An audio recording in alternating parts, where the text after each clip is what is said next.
Hola, hola, amigas. Welcome back to Modern Latina in Midlife. I'm your host, Sonia Flores, and today I'm diving into a concept that has completely shifted my mindset, the Let Them Theory by Mel Robbins. I'm sure you've heard of this book. It's so popular that when I was trying to get my hands on a hard copy, I just couldn't. I was trying to order it on Amazon and they wouldn't even ship it for like 2 weeks. So I decided to listen to it in audiobook instead. So today, before I get started in sharing more about this book, I want to invite you to a free online workshop that I'm putting together.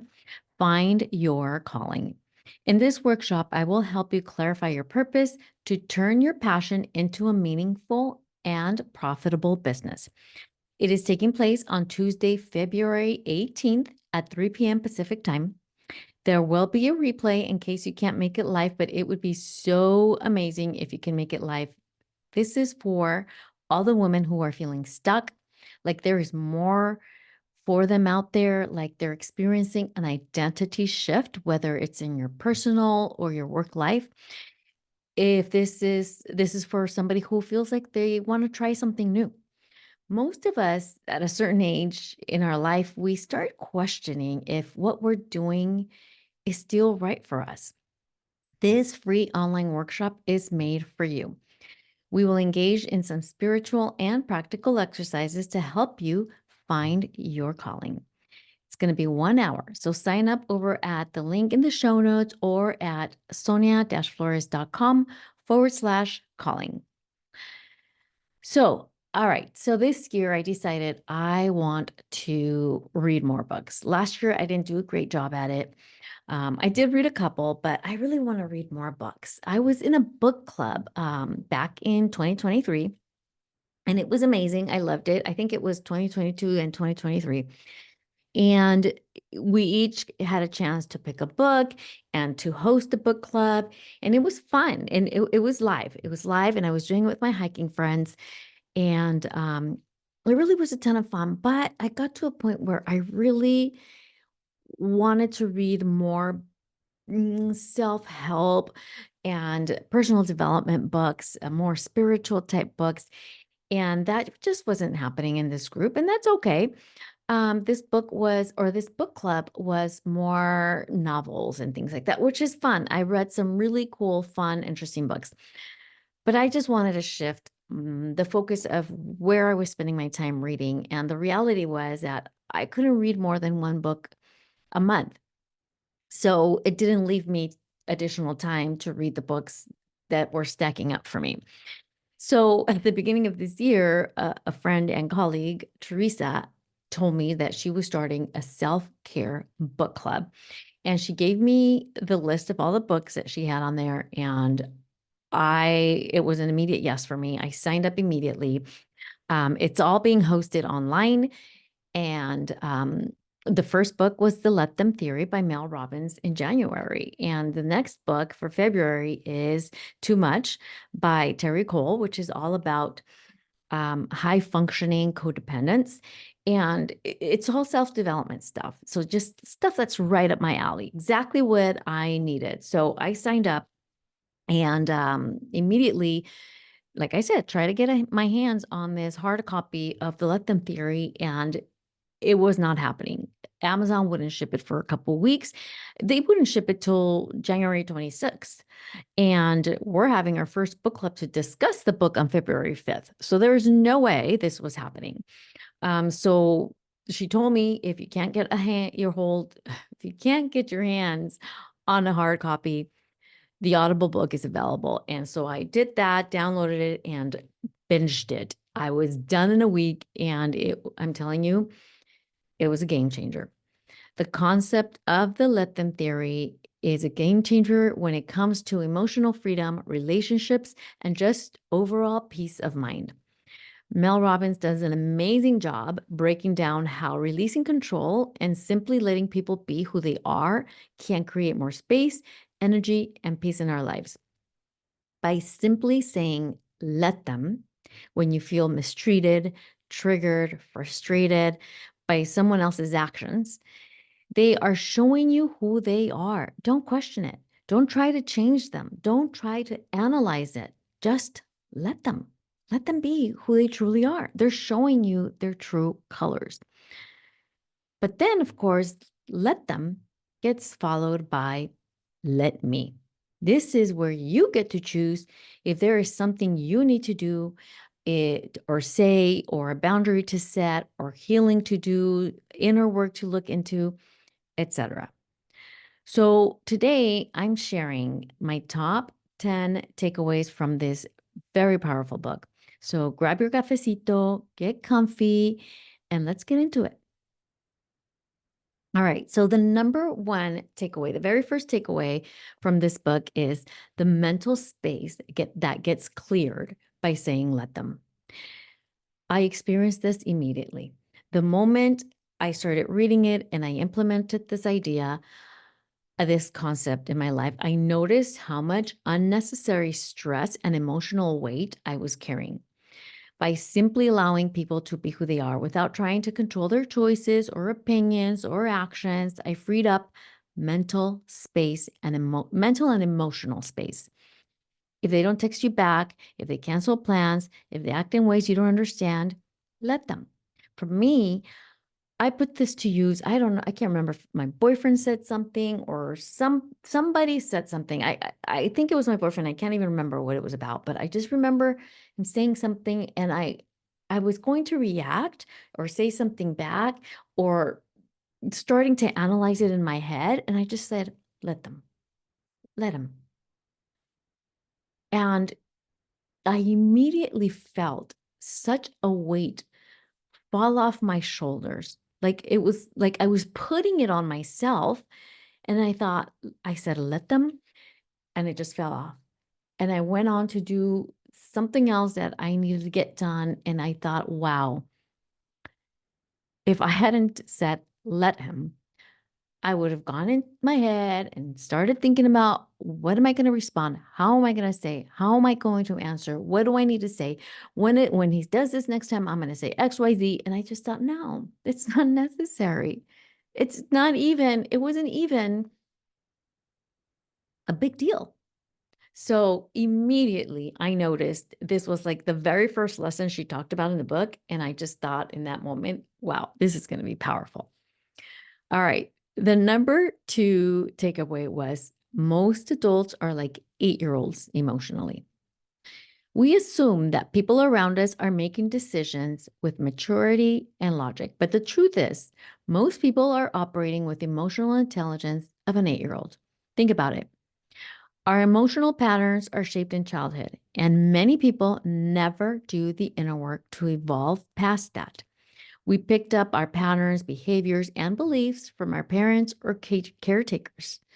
They picked it up from their parents, and they picked it up from theirs, and so on and so forth. There's no blame here, but this is just the way that it is. Okay. It just is. Most of us were not taught to realize this and to do the inner work to break these beliefs and cycles. Most of us don't even know this or want to even acknowledge it. I had an ex-boyfriend tell me when he didn't want to hear me talk about like these patterns and behaviors that we pick up and that we've got to do our inner work and look inwards, he would call me, he would say that he didn't want to hear my psychobabble when I would try to talk to him about this stuff. So that's where the let them theory would have came in very handy from very, very early on, just to say, let them. I would have probably avoided myself many years of pain and heartache. But anyways, here's the thing. When you realize that most adults have the emotional intelligence of an 8-year-old, you take things less personally. You have more compassion, and it really gives you less of a reason to try to argue or understand or explain away why your way of thinking is the right way. All right, let's go to takeaway number 3. Emotions are just the burst of chemicals in your brain that ignite and absorb into your body in about 6 seconds. So often we let these fleeting feelings dictate our reactions, beliefs, and even our relationships.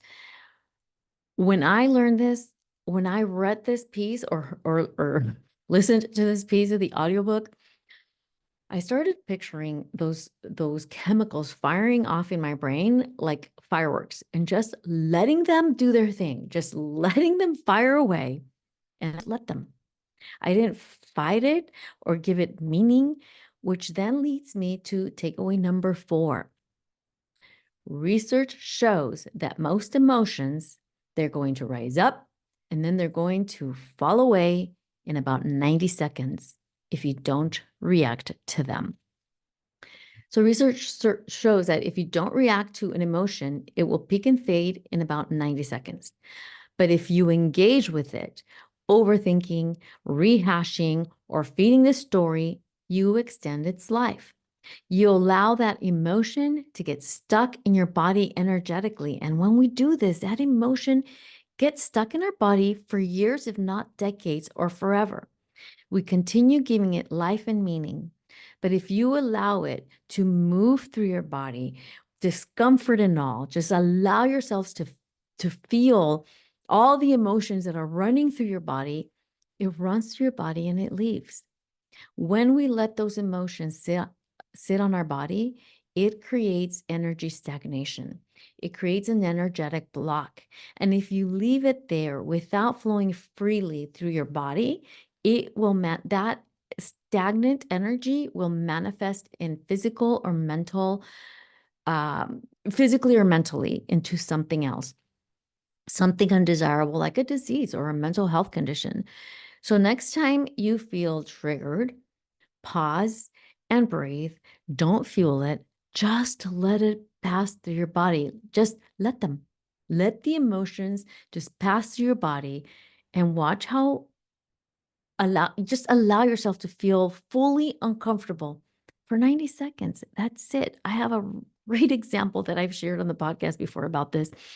I was giving all this meaning and I had all these expectations of what would happen on the morning of Mother's Day one year, not too long ago. And I had these expectations of what would happen, what my sons were going to do, what they should do. And it didn't happen. None of it happened. And I was so upset and I was pacing and I was hurt and I was going about my day. It was afternoon already. I hadn't heard from either one of them. And I was upset. I was in my head about it. I was having all these conversations in my head about what I needed to say or what I needed to do and the expectations that I had. And I knew about these. I knew about the 90-second rule at that time. And finally, I stopped myself and I said, all right, deal with it. Let the emotions run through. I went to my room, sat on my bed. I allowed myself to feel all the hurt and pain with no analyzing, no meaning. Just let the emotions run. Just let them. I had to grab my pillow and scream in it. I was crying. I was sobbing. And literally, in a matter of a few minutes, it was done and over. And it left my body. And I thought, wow, all of this over an expectation that I had, that they had even no clue about. They had no clue that I had this expectation, never communicated it to them, never said, please call me Mother's Day. And they never agreed to it. It was just an expectation that I just had. And I was making this whole emotional drama about it in my head for half a day until I finally allowed those emotions to just run through. And at that point, then I was able to reflect a little and realize, wow, these were expectations that I had. I didn't even communicate these expectations. And here I am, all but hurt over something that I created myself, first of all. So that, anyways, it was just a bad situation. But I experienced the 90-second rule for myself. So I encourage you to do the same. All right, let's go to takeaway number 5. Stop turning life into a competition No one else's wins are your losses. Change the way you look at other people's success, and people start leading the way for you to create your own. If you're going to look for evidence that someone else has made more money or has a cooler wardrobe or an amazing husband and they live in the house of your dreams, you're going to find it. Someone else's success is not your failure. No one else's wins take anything away from you. If you constantly look for evidence that others are more successful, more loved, or have what you want, you'll find it. But if you start seeing their success as proof that it's possible, that it can happen for you too, you can shift that jealousy into motivation. This is what I call expanders.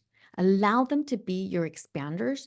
Allow them to show you what it is that you want. Which leads me to step number 6. Let them irritate you and let them show you exactly what you want and what you need to be doing to get it.